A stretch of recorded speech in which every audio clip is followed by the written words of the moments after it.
ከቤልጂየም አንትወርፐን ወደ ብራስልስ ጉዞ አድርጌያለሁ። በጣም ትንሽ ደቂቃ ነው የፈጀው። ደርሻለሁ። በጣም የገረመኝ አንድ ነገር ላሳያችሁ ነው። እዚህ ጋር ሎከር ይዣለሁ።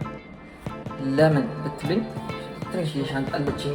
ኢሮፕና አንዳንድ ቦታ ሀገሮችን እየዞርኩ ነው እና ስዞር ያው ሻንጣ ተሸክሞ ወደዛ ወደዚህ ማለት ኮምፎርቴብል ላትሆኑ ትችላላችሁ። ቪዲዮ ለመቅረጽ ፎቶ ለማንሳት ምናምን ተሸክሞ አይዞርም እና በጣም የሚገርም አይዲያ ነው።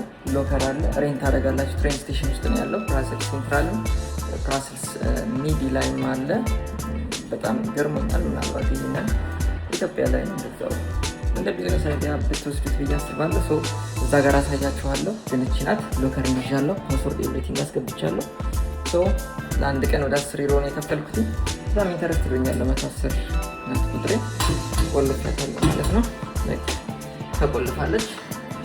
እዛ ጋር ግን አከፋፈሉ ላሳያችሁ። በጣም የገረመኝ ብዙ ሎከሮች ናቸው ያሉት። እንዳለ በጣም ብዙ ሎከሮች ናቸው ያሉት። ዙሪያውን ሰው ያስገባል። አሁን ሳይን አለ ዘች ጋር እዚህ ጋር ለመታችሁ ትኬት የምትቆርጡት እዚህ ጋር ለምሳሌ እንግሊዝኛ የሚለውን ኦፕሽን ትነኩታላችሁ። ያው እንደምትፈልጉት። ከዛ ሚዲየም ነው ላርጅ የምትፈልጉት ሎከር ይላችኋል። እኔ ላርጅ ነበር የመረጥኩት። ለስንት ቀን? ለአንድ ቀን። ከአንድ ቀን በታች የለውም። የመረጥኩትኝ እኔ የአንድ ቀን ነው። አንድ ቀን በሚለው ማለት ነው። ግን ለ3 ሰዓት ብቻ ስለሆነ ብራስልስን ማየው ዞር ዞር ብዬ ተመልሼ ባጌን ይዤ የሚሄድበት ሌላ ደግሞ ከተማ እሄዳለሁ ማለት ነው። በጣም ኢንተረስትድ ነው። ፕራይሱ ለምሳሌ ነው እስከ ነገ ድረስ ማለት ነው። በዚህ ሰዓት እስከ ነገ በዚህ ሰዓት ይላል 10 ዩሮ ኦልሞስት 10 ዩሮ። ኮንፊርም ብላችሁ ከፍላችሁ ሲጨርሱ ፓስወርድ አስገቡ ይላችኋል። ፓስወርድ ታስገባላችሁ። ሳይን ምረጡ ይላችኋል። የፕሌን የመኪና ምናምን ለማስታወስ ሳይን ያስመረጣችኋል። እኔ ቲሸርት ነበር ዝም ብዬ ያደረጉት። ብቻ ደስ ይላል። እስኪ ብራስልስን ታዲያ ወጥተን ኤቭሪቲንግ ዊ ዊል ሲ ብራዘርስ። ከኔ ጋር ሆኖ ሰብስክራይብ አድርጉ።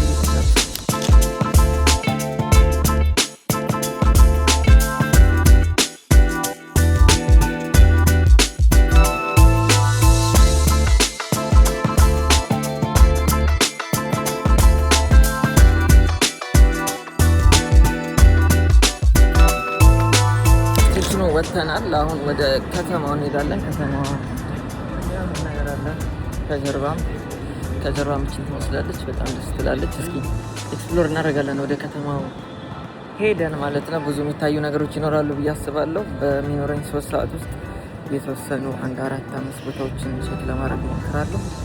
ይመቻችሁ።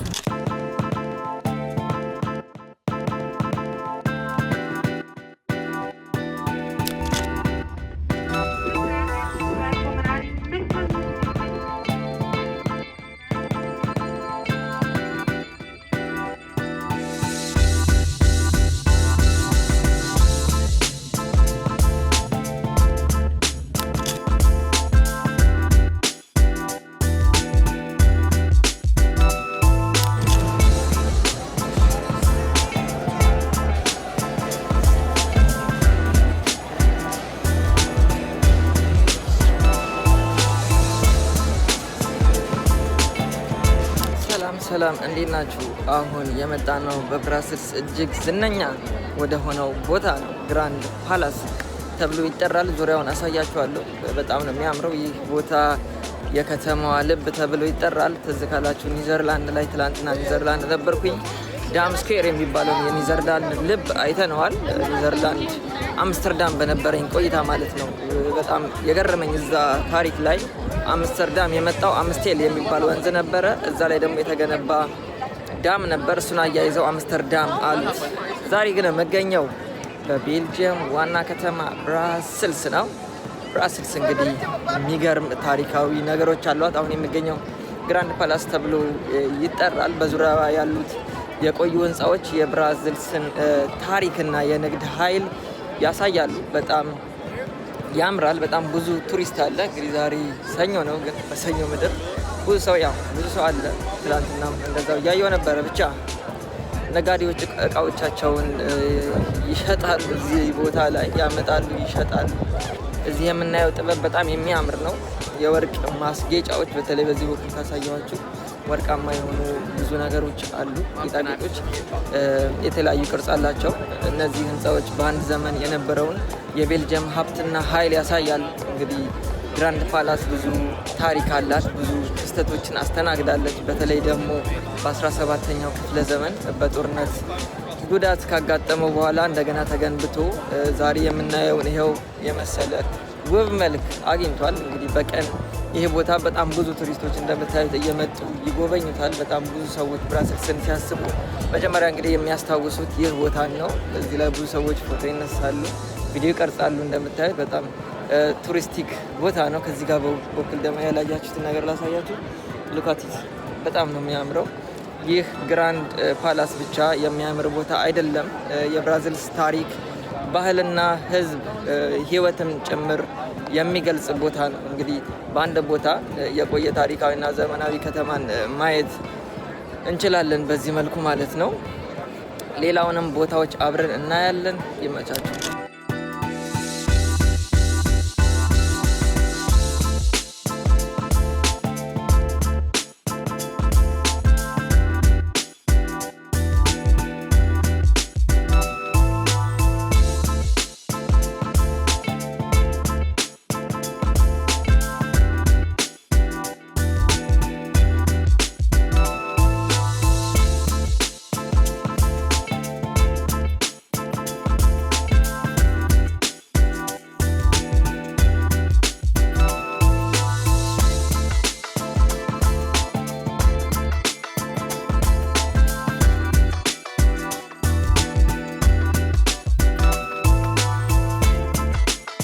ከግራንድ ፕሌስ ቀጥሎ ማሳያችሁ ማንተን ፒስ የሚባለውን የትንሽዬ ልጅ ስዕል ነው ማሳያችሁ። እዚህ ጋር ይታያችኋል ብዬ አስባለሁ።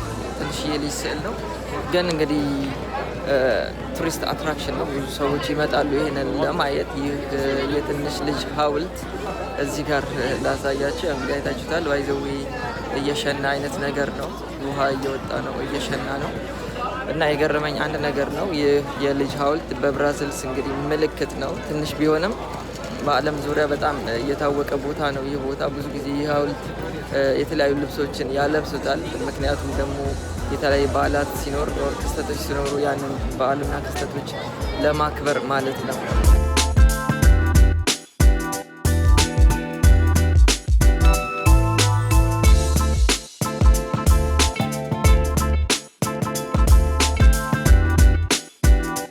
ሰላም እንግዲህ አሁን ደግሞ የመጣ ነው ሞንት ዴስ አርትስ ወደሚባለው ቦታ ነው። ከጀርባ ደግሞ ሌላ አንድ ስታቱ ይገኛል። እንግዲህ ሞንት ዴስ አርትስ ማለት የስነ ጥበብ ተራራ ማለት ነው ስሙ ሲተረጎም። ስሙን በዚህ አካባቢ ብዙ የሙዚየም የባህል እና የስነ ጥበብ ተቋማት ስላሉ ከዛ የተነሳ ነው ይህንን እንደ ሴንተር አድርገው ስሙን ሞንት ዴስ አርትስ ያሉት ማለት ነው።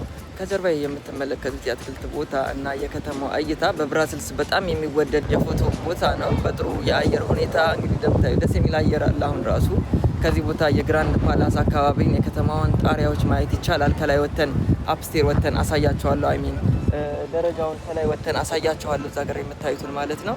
ወተን አሳያቸዋለሁ። በጣም ደስ የሚል ቪው አለው። ይህ ቦታ የብራዚልስን ሁለት ገጽታዎች ያሳያል። አንዱ የቆዩ ታሪካዊ ከተማነቱን ሲሆን ሌላው ደግሞ ዘመናዊ የአውሮፓ ከተማ መሆኑን ነው። በጣም የገረመኝ ቤልጅየም 11.8 ሚሊዮን አካባቢ የህዝብ ቁጥር እንዳላት ይታወቃል። በጣም ብዙ ደግሞ የውጭ ሀገር ሰዎች ስደተኞች እንደሚኖሩባት ይታወቃል። ግን የአውሮፓ ዩኒየን ሄድ ኳርተር ናት ወይም የአውሮፓ ዋና ከተማ ናት። ልክ አዲስ አበባ ላይ እንደሆነ ሁሉ ብራስልስ ላይም ደግሞ የኢሮፕ ዩኒየን ዋና መቀመጫ ናት።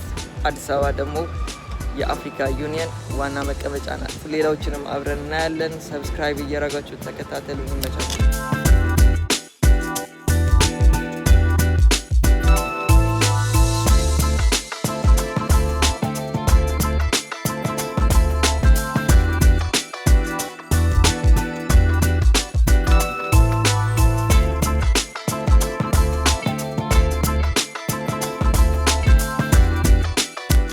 ደግሞ የምገኘው ዘ ቸርች ኦፍ ሴንት ጃክስ ሰር ከደርበርግ ይባላል ስሙ። አይ ቲንክ ፕሮናንሴሽን ላይ ትንሽ ሊከብድ ይችላል ስሙ። እንግዲህ አሁን የቆምኩበት ማለት ነው ኤግዛክትሊ የቆምኩበት ቦታ የሚገኘው ቤተክርስቲያንን ነው የምናየው። የቦታ በቤልጅየም የንጉሳዊ ታሪክ ጋር የተያያዘ ልዩ ቦታ ነው። የዚህ ቤተክርስቲያን ታሪክ የሚጀምረው በ12ኛው ክፍለ ዘመን ነው።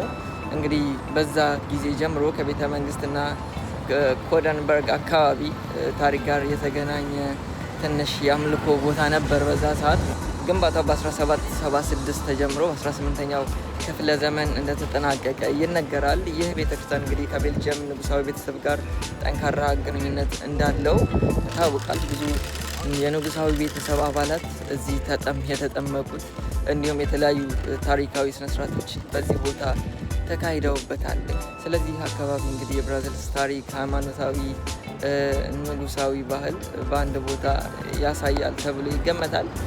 ስንጠቀልለው ብራዘልስ እንግዲህ በውብ ህንፃዎቿ ብቻ ያላት ከተማ አይደለችም። አንዳንድ ጎዳና ህንፃ የሚናገረው የየራሱ ታሪክ አለው። በዛውም ያየነው አሁን ሴንት ጃከስ ኮደንበርግ የቤተ ክርስቲያን እንግዲህ ከነዚህ የታሪክ ምስክሮች አንዱ ነው ማለት ነው። ይመቻችሁ። ቤልጂየም ብራሰልስ።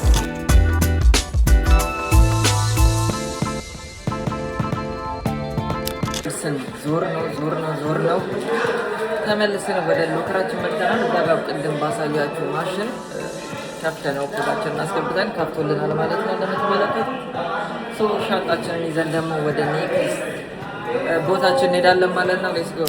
ኢሮፕ ቱር ጉዟችንን ጨርሰን ወደ ፖላንድ እንግዲህ እየተመለስን እንገኛለን። የጎበኘ ነው ኔዘርላንድን፣ ቤልጅየም ነው።